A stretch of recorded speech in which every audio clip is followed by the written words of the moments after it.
Hi, I'm Terry, and today I got an interesting story how the Master Lock Company was started.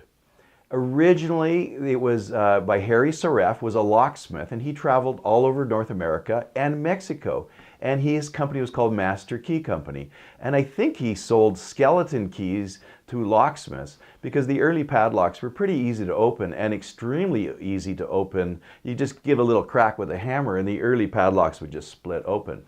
So it was interesting. Harry started his Master Lock Company in 1921, and it was in an old brewery warehouse where he converted over to produce master padlocks. And in 1924, he patented, and the interesting thing with the laminated padlock is it's extremely strong.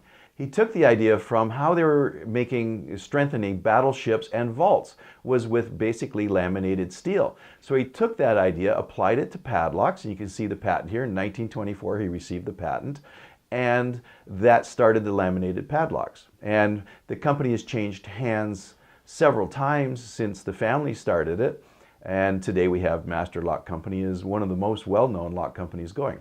But the interesting story from what I find is Harry was a locksmith. He designed the lock. He actually knew how easy it was to open padlocks back then. And as we know, those early, even to this day, those padlocks, the warded padlocks, are extremely easy to make a pick for and to open.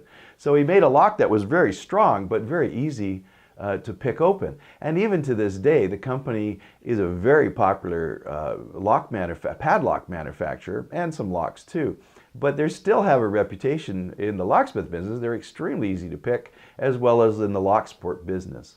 I noticed the company's trying all sorts of different things to, they say, bump proof, but as we all know, that bump proof standard is fake, and it's been set up by the manufacturers. We know we can modify the bump keys to open a lot of these bump proof locks.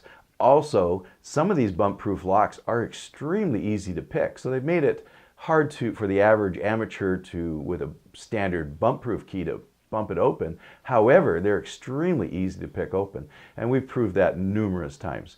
Okay, thank you very much. I hope you enjoyed this little segment, and look forward to a few more little historical stories on locks, safes, and padlocks. Thank you very much. I hope you enjoyed watching this video. Subscribe to my channel. Also, visit my website, and you can see what online locksmith training I have for beginners, intermediate, and advanced, as well as my covert methods of entry and my non-destructive methods of entry.